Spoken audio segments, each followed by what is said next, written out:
Hello बच्चों, स्वागत है आप सभी का आपकी अर्थशास्त्र की ऑनलाइन कक्षाओं में।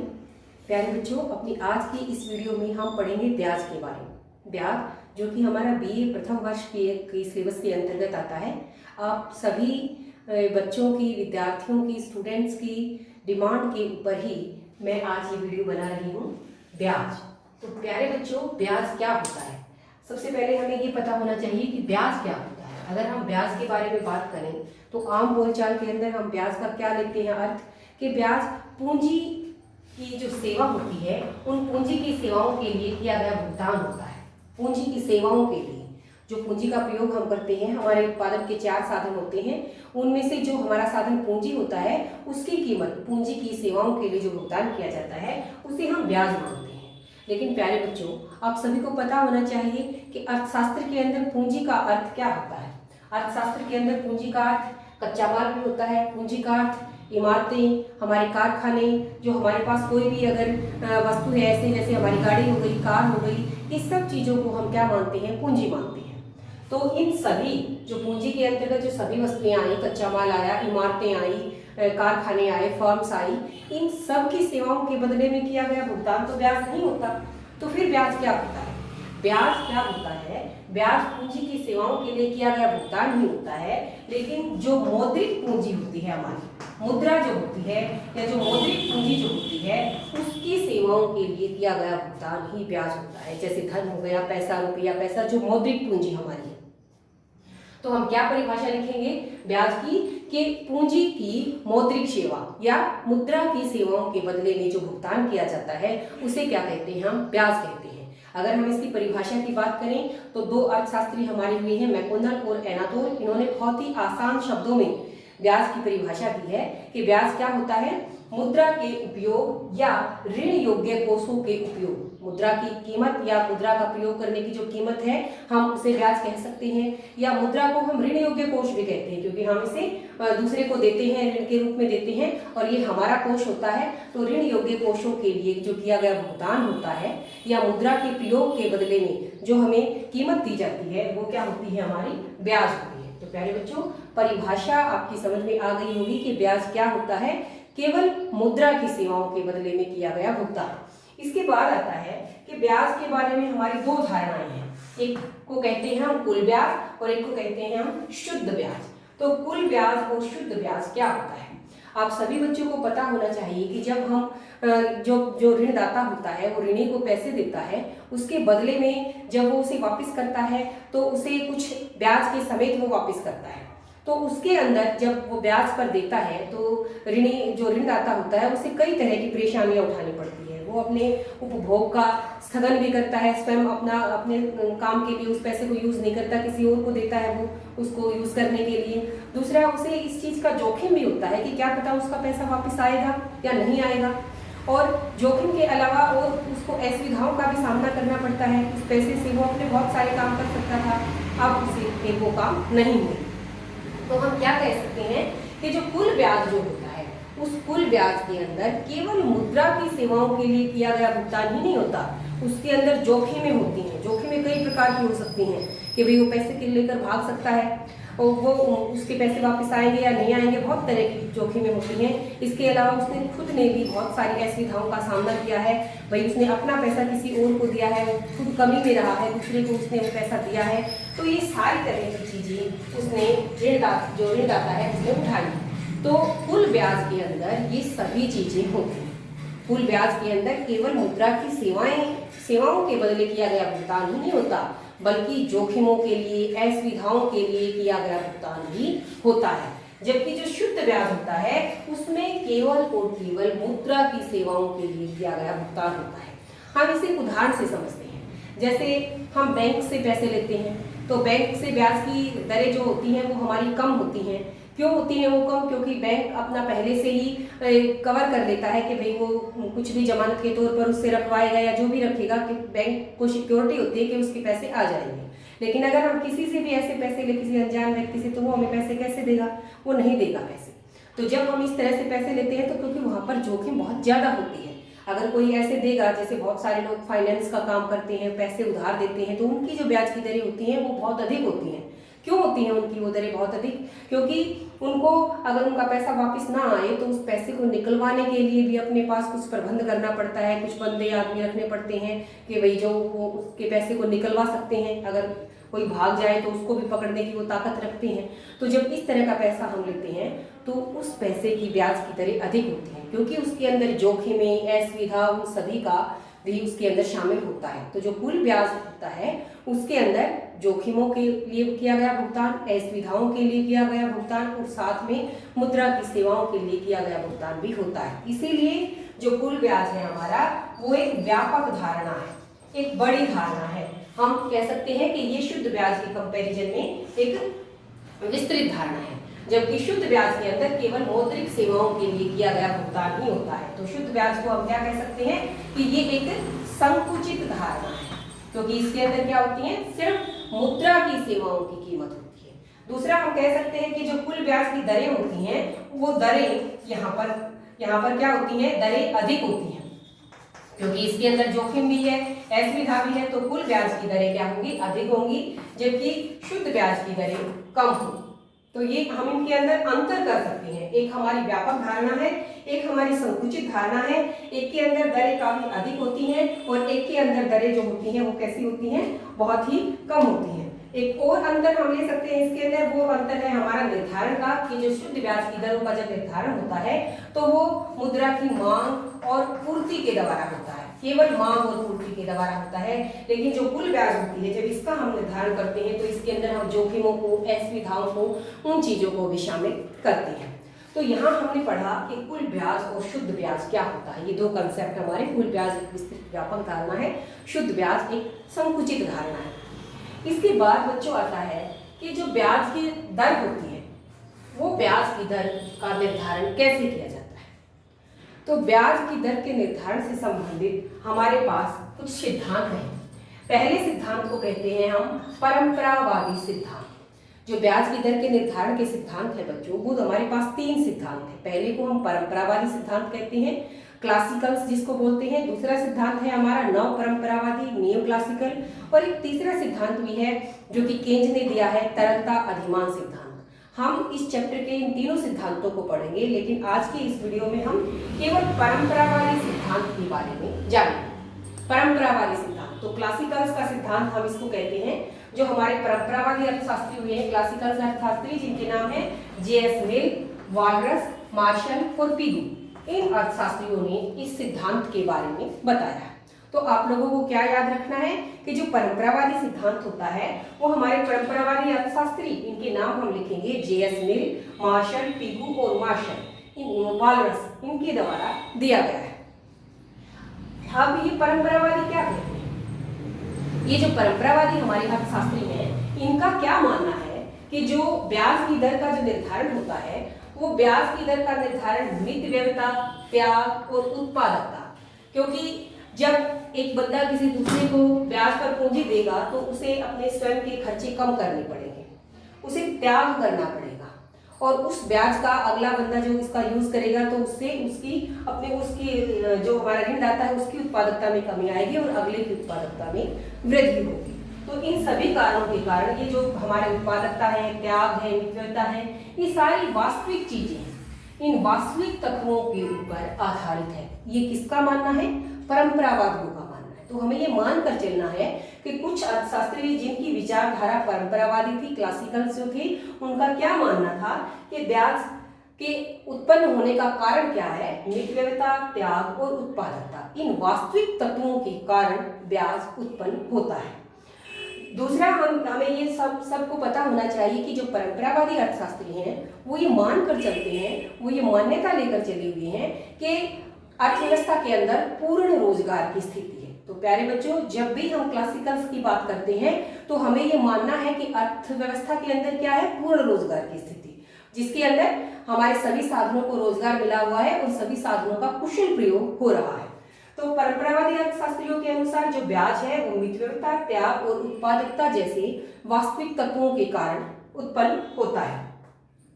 अब जो ये परंपरावादी अर्थशास्त्री हैं ये क्या मानते हैं कि ब्याज की दर का निर्धारण कैसे होगा, कैसे निर्धारित किया जाएगा कि ब्याज की दर ये रखी जाएगी। इसके पीछे उनका मानना है कि ब्याज की दर का निर्धारण जो पूंजी है, उस पूंजी की बाजार में मांग कितनी है और उस पूंजी की बाजार में पूर्ति कितनी है, इसके आधार पर ब्याज की दर का निर्धारण होता है। तो क्या कहा है परंपरावादियों ने कि पूंजी की मांग और पूंजी की पूर्ति, इन दोनों के माध्यम से ब्याज की दरों का निर्धारण होगा। ब्याज की दर कितनी होगी? जहां ये दोनों बराबर होंगी, या हम कह सकते हैं कि दोनों एक दूसरे को काटेंगी या दोनों एक दूसरे के समान होंगी, वहां पर हमारी ब्याज की दर का निर्धारण होगा। तो कैसे होगा? हम पहले पूंजी की मांग के बारे में पढ़ते हैं। पूंजी की मांग क्या होती है? हमने जाना कि क्लासिकल्स कहते हैं पूंजी की मांग और पूर्ति से ब्याज की दर का निर्धारण होगा। तो हमें पता होना चाहिए कि पूंजी की मांग क्या है, किन तत्वों के ऊपर निर्भर करती है, कि किस प्रकार की होती है, और पूंजी की पूर्ति ये क्या होती है। तो अब हम पूंजी की मांग के बारे में जानेंगे। तो प्यारे बच्चों, पूंजी की मांग का अर्थ क्या है? हमें सबको पता है कि पूंजी अर्थशास्त्र में हमारे जितने भी पूंजीगत पदार्थ हैं वो सभी, जिसके अंदर हमने पढ़ा था कच्चा माल, इमारतें, हमारी फर्म, हमारे पास कोई भी ऐसे बड़े उपकरण है, गाड़ी है, तो ये सब क्या होते हैं? हमारे पूंजीगत पदार्थ। तो पूंजी की मांग का भी अर्थ क्या है? इन पूंजीगत पदार्थों की मांग। पूंजी की मांग का क्या अर्थ है? जो हमारे पूंजीगत पदार्थ है उनकी मांग, उनको खरीदने के लिए उनकी क्या मांग है हमारी, यानी कि हम एक तरह से क्या कह सकते हैं? निवेश। तो पूंजी की मांग का अर्थ पूंजीगत पदार्थों की मांग है, अर्थात एक प्रकार से निवेश के लिए मांग है। तो हमें ये जानना है कि पूंजी की मांग का अर्थ क्लासिकल्स क्या मानते हैं? पूंजी की मांग का अर्थ मानते हैं पूंजीगत पदार्थों की मांग। और पूंजीगत पदार्थ क्या होते हैं? आप सभी को पता है कि भाई हमें कोई मशीन खरीदनी है, हमें कोई प्लांट लगाना है, हमें कच्चा माल खरीदना है, हमें कोई उपकरण खरीदना है, जो भी हमारे पूंजीगत पदार्थ हैं उनकी मांग पूंजी की मांग कहलाएगी। यानी कि एक प्रकार से निवेश को हम क्या कहते हैं? पूंजी की मांग कहते हैं। तो ये पूंजी की मांग या निवेश ये किस पर निर्भर करता है? बहुत ही इंपॉर्टेंट है बच्चों, आप सभी को याद करना है कि पूंजी की मांग किस पर निर्भर करती है? पूंजी की सीमांत उत्पादकता पर। पूंजी की मांग पूंजी की सीमांत उत्पादकता पर निर्भर करती है। अब ये पूंजी की सीमांत उत्पादकता क्या होती है, ये आप सभी को पता होना चाहिए। तो इसे समझने के लिए मैं बताती हूँ कि पूंजी की सीमांत उत्पादकता का अर्थ है कि जब भी हम कोई पूंजी खरीदते हैं, मान लिया हम उदाहरण लेते हैं कि मान लिया हमने कोई ट्रैक्टर खरीदा है, तो हम ये अनुमान लगाते हैं कि एक ट्रैक्टर जो हमने खरीदा है उस ट्रैक्टर से एक फिक्स टाइम के अंदर, एक निश्चित समय में हम कितनी आय प्राप्त कर लेंगे, कितनी आमदनी प्राप्त कर लेंगे। भाई हमने एक ट्रैक्टर खरीद लिया, उस ट्रैक्टर के आने से हमारी आय में या हमें कितना फायदा होगा, हम इसका अनुमान लगाते हैं। पूंजी की सीमांत उत्पादकता का क्या अर्थ है कि भाई जो भी पूंजी हमने खरीदी है, जो भी पूंजी की इकाई हम खरीदेंगे, उससे हमें कितनी आय प्राप्त होगी उसका हम अनुमान लगाएंगे। और उस अनुमान का हम किससे तुलना करेंगे?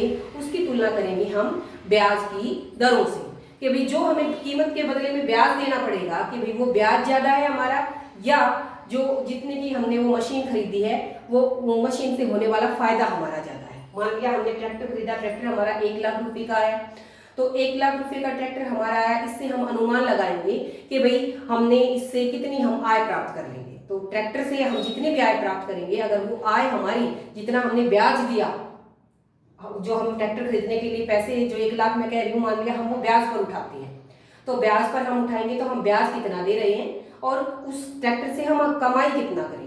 तो इन चीजों के ऊपर क्या है, इस चीजों की हम तुलना करते हैं। अगर हमारी ब्याज की दर ज्यादा है, हमें ब्याज कीमत ज्यादा देनी पड़ रही है, और हमारी सीमांत उत्पादकता की भाई हमें जो आय प्राप्त होगी वो हमारी कम है, तो हम कम मांग करेंगे पूंजी। और अगर हमारी आय हमें जो मिलेगी वो अधिक होने की संभावना है और ब्याज हमें कम देना पड़ेगा, पूंजी की कीमत हमें कम देनी पड़ेगी, तो हम क्या करेंगे? हम अधिक पूंजी की मांग करेंगे। तो प्यारे बच्चों, आप लोगों को समझना है यहाँ से कि जो पूंजी की सीमांत उत्पादकता है, यानी कि एक तरह से निवेश जो है वो पूंजी की सीमांत उत्पादकता पर निर्भर करता है। वो सीमांत उत्पादकता का अर्थ क्या है कि जो भी पूंजी हम खरीदने जा रहे हैं, हम भविष्य में उससे कितनी आय प्राप्त कर सकते हैं। इसकी तुलना किससे करेंगे? हम जो पूंजी हमने उधार उठाई है उसके बदले में हम जो उसकी कीमत देंगे, जो ब्याज देंगे, उससे। अगर वो ब्याज हमारा ज्यादा बनेगा और उससे जो आमदनी प्राप्त होगी वो कम होगी, तो हम पूंजी की मांग कम करेंगे। अगर वो ब्याज की दरें हमारी कम होंगी और वो उत्पादकता हमारी अधिक होगी तो हम पूंजी की मांग अधिक करेंगे। तो हम क्या कह सकते हैं कि जो पूंजी की मांग या निवेश है यानी कि इन्वेस्टमेंट है उसका और ब्याज की दरों का आपस में क्या होता है, नेगेटिव रिलेशनशिप होता है। जब ब्याज की दरें बढ़ती हैं तो हम क्या करते हैं, हमारा निवेश कम होता है, और जब ब्याज की दरें कम होती हैं तो हमारा निवेश जो होता है वो बढ़ता है। एक तरह से क्या कह सकते हैं कि इस निवेश की कीमत है ये रेट ऑफ इंटरेस्ट। ये जब रेट ऑफ इंटरेस्ट, जब हमें महंगा ब्याज मिलेगा तो हम कम निवेश करेंगे, और जब हमें सस्ता मिलेगा तो हम अधिक निवेश करेंगे। तो इन दोनों में कैसा संबंध है, नेगेटिव, ऋणात्मक। यानी कि जब ब्याज की दरें बढ़ेंगी तो हमारा निवेश कम हो जाएगा, और जब ब्याज की दरें घटेंगी तो हमारा निवेश बढ़ जाएगा। तो प्यारे बच्चों, ये थी हमारी पूंजी की मांग। एक बार फिर से देखते हैं हम, पूंजी की मांग किस पर निर्भर करती है। पूंजी की मांग का अर्थ क्या है, पूंजीगत पदार्थों की मांग। पूंजीगत पदार्थ क्या होते हैं, जैसे मशीनें हो गई, कच्चा माल हो गया, इमारत हो गई, तो इनके लिए जो मांग करते हैं वही हमारी पूंजी की मांग है। और इनके लिए मांग एक तरह से क्या है, हमारा निवेश है, इन्वेस्टमेंट है। तो इसका मतलब पूंजी की मांग और निवेश इसके एक ही अर्थ है। और ये किस पर निर्भर करती है, ये निर्भर करती है पूंजी की सीमांत उत्पादकता पर। और पूंजी की सीमांत उत्पादकता क्या है, एक अनुमान है जिसके अंदर हम ये अनुमान लगाते हैं कि जो भी मशीनरी हम खरीदेंगे उससे हम लगभग कितनी आय प्राप्त करेंगे, और उस आय की तुलना करते हैं हम जो पूंजी की हम कीमत देंगे, जो ब्याज देंगे उससे। जब वो कीमत अगर हमारी जो हम दे रहे हैं, जो ब्याज हम दे रहे हैं वो अगर कम है और उससे आय हमें अधिक हो रही है तो हम और मांग करेंगे पूंजी की। और अगर हमारे ब्याज की दरें अधिक हैं और हमारी पूंजी की सीमांत उत्पादकता कम है तो हम कम मांग करेंगे। तो इस तरह से इन्वेस्टमेंट का और ब्याज की दरों का आपस में कैसा संबंध होता है, नेगेटिव, ऋणात्मक संबंध होता है। दूसरा हमारा तत्व है पूंजी की पूर्ति। पूंजी की पूर्ति क्या होती है, इसे समझेंगे हम। पूंजी की पूर्ति कहाँ से होगी, जैसे मैंने बताया कि पूंजी यानी कि मुद्रा यहाँ पर हमारा उससे अर्थ है, तो जो वो कहाँ से होती है, यहाँ पर बचत से। बचत क्या है, बचत हमारी आय का वो हिस्सा है जो हमने बचा कर रखा है, जिसका हमने उपभोग नहीं किया। तो अगर हम अपनी आय में से, ये वाई का अर्थ क्या है, हमारी आमदनी, आय, इस वाई में से अगर हम अपना कंजप्शन जो उपभोग होता है उसको माइनस कर दें तो हमारी एस यानी कि सेविंग्स आ जाएगी। तो सेविंग्स जो क्या करती हैं, पूंजी की पूर्ति करती हैं। बचत पूंजी की पूर्ति करती है। और बचत क्या है, आय का वो हिस्सा जिसका हमने उपभोग नहीं किया। यहाँ पर भी क्लासिकल्स क्या कहते हैं कि जो बचत है वो क्या है कि एक तरह से हमने प्रतीक्षा की, हमने समय का त्याग किया कि भाई जो पैसा हमने अपने लिए बचा कर रखा, जिसका हमने उपभोग नहीं किया, उससे हम उसकी पूर्ति कर रहे हैं। तो ये सब क्या है, ये सब हमारे वास्तविक तत्व हैं। प्रतीक्षा, समय, दुख, दर्द जो भी हमने सहन किया कि भाई हमने अपने पैसे का यूज नहीं किया, किसी और को दिया, तो वो उन सब तत्वों के ऊपर हमारी ये चीजें निर्भर करती हैं। तो क्या कहते हैं हम कि जो क्लासिकल्स है, क्लासिकल्स के अनुसार जो हमारी ब्याज की दर का निर्धारण है, वो क्लासिकल्स क्या मानते हैं कि ब्याज की दर का ये निर्धारण वास्तविक तत्वों पर निर्भर करता है। वास्तविक तत्वों के कारण ही ब्याज उत्पन्न होता है। तो पूंजी की पूर्ति की अगर हम बात करें बच्चों, तो पूंजी की पूर्ति यानी कि हम क्या कहेंगे कि जो सेविंग्स है, जो बचत है, वो सेविंग्स का और जो फंक्शन है वो आर के साथ पॉजिटिव होता है। पूंजी की बचत का अर्थ है एक तरह से बचत, पूंजी की पूर्ति का अर्थ है बचत। और जो बचत होती है वो क्या होती है, ये मैंने बता दिया कि आय का वो हिस्सा जो हमने उपभोग पर खर्च नहीं किया, जो हमारी प्रतीक्षा, समय, इंतजार, त्याग, इनके कारण हमने इकट्ठी करी। तो जो ये बचत है, ये बचत किसका फंक्शन है, ये भी आर का ही फंक्शन है। आर क्या है यहाँ पर, रेट ऑफ इंटरेस्ट। यहाँ पर भी आर क्या थी, रेट ऑफ इंटरेस्ट। तो जो ब्याज की दरें हैं वो और निवेश का तो नेगेटिव रिलेशनशिप है, लेकिन बचत का और ब्याज की दरों का पॉजिटिव रिलेशनशिप है। जब ब्याज की दरें बढ़ती हैं तो हम अधिक बचत करते हैं, क्योंकि दूसरों से हमें उधार लेना अब महंगा हो जाएगा। जब अगर ब्याज की दरें ऊंची हैं, अधिक हैं, तो हम लोग कम खर्च करेंगे, हम अपना पैसा ज्यादा बचाएंगे, क्योंकि अगर हम बाहर से पैसा लेंगे तो वो हमें अधिक महंगा मिलेगा। इसीलिए क्या हुआ कि अगर ब्याज की दरें बढ़ी तो हमने बचतें भी बढ़ाई। अगर ब्याज की दरें घटती हैं तो बचत भी कम होती है, क्योंकि जब ब्याज की दरें कम होती हैं तो दूसरा रुपयों से उधार लेना हमारे लिए सस्ता हो जाएगा, तो हम अधिक खर्च करेंगे, यानी कि हम बचत कम करेंगे। तो एक तरह से क्या हुआ, सेविंग्स का और रेट ऑफ इंटरेस्ट का कैसा संबंध हुआ, धनात्मक। तो इसके आधार पर फिर हम ब्याज की दरों का निर्धारण करते हैं। तो इसके लिए मैं आप लोगों को यहाँ बताती हूँ। जैसे मैंने आप लोगों को अभी बताया कि जो हमारी पूंजी की मांग है, हम इस तरह से चित्र बनाएंगे। यहाँ पर x एक्सिस, ये हमारी y एक्सिस, यहाँ पर हम ब्याज की दरों को लेंगे, रेट ऑफ इंटरेस्ट को लेंगे, और यहाँ पर हमारी पूंजी की मांग और क्या हो जाएगी, हमारी पूंजी की पूर्ति, मांग और पूर्ति दोनों हो जाएंगी हमारी यहाँ पर। तो प्यारे बच्चों, मैंने अभी आपको बताया कि जो हमारा निवेश जो होता है वो निवेश किस पर निर्भर करता है, ब्याज की दरों के ऊपर निर्भर करता है, और ब्याज की दरों के साथ इसका जो संबंध होता है वो संबंध कैसा होता है हमारा, वो संबंध होता है हमारा नेगेटिव। तो इसको हम किस तरह से लिखेंगे, मैं यहाँ पर पूंजी लिख देती हूँ क्योंकि पूंजी की मांग और पूर्ति है ना, तो यहाँ पर सीधा सीधा मैं पूंजी या कैपिटल लिख देती हूँ। तो जो हमारा पूंजी की मांग के लिए इन्वेस्टमेंट कर रहा है वो हम ऐसे बनाएंगे, ये आई यानी कि निवेश वक्र है, ये वाला निवेश वक्र, और ये ब्याज की दर पर निर्भर करता है, ये हमारी ब्याज की दरें हैं, और ब्याज की दर के साथ इसका नेगेटिव रिलेशनशिप होता है, यानी कि इस तरह का नेगेटिव क्या होता है, बाएं से दाएं नीचे की ओर, यानी कि जब हमारी ब्याज की दरें इतनी है तो हम इतनी क्या करते हैं, निवेश करते हैं। अगर ब्याज की दरें कम होगी तो हमारा निवेश क्या हो गया, बढ़ गया। तो ये क्या है, नेगेटिव रिलेशनशिप को दिखा रहा है। तो ये हमारा इन्वेस्टमेंट कर जो कि किसको दिखा रहा है, ब्याज की दर के साथ निवेश के नेगेटिव रिलेशनशिप को। और हम इस तरह से अपना सेविंग कर्व बनाएंगे, बचत जो कि क्या है, पूंजी की मांग, तो ये पूंजी की मांग है, ये पूंजी की पूर्ति है, ये दोनों यहाँ पर बराबर होंगी तो ये इक्विलिब्रियम होगा, और इसके हिसाब से ये पूंजी की मांग और ये ब्याज की दरें निर्धारित होंगी। तो प्यारे बच्चों, ब्याज की दरें कहाँ निर्धारित होंगी, जहाँ पूंजी का मांग वक्र और पूंजी का पूर्ति वक्र एक दूसरे को काटेगा, यानी कि निवेश वक्र और बचत वक्र एक दूसरे को काटेगा। जहाँ ये दोनों बराबर होंगी वहां पर हमारी ब्याज की दरों का निर्धारण होगा। तो बच्चों, ये हमारा क्लासिकल ने जो क्लासिकल्स की जो विचारधारा थी उसके आधार पर हम ब्याज की दरों का कैसे निर्धारण करते हैं। बहुत सारे अर्थशास्त्री हैं, जैसे हमारे नियो क्लासिकल्स हैं, केंज है, उन्होंने इस सिद्धांत की बहुत आलोचना भी की है। उनके का कहना क्या है कि जो परंपरावादी अर्थशास्त्री थे उन्होंने सारा का सारा फोकस बचत और निवेश के ऊपर कर दिया कि बचत और निवेश से ही ब्याज की दरों का निर्धारण होता है। लेकिन एक सबसे महत्वपूर्ण तत्व यानी कि आय, जो बचत है और निवेश है, वो बचत आय पर ही तो निर्भर करती है, उसकी अनदेखी कर दी।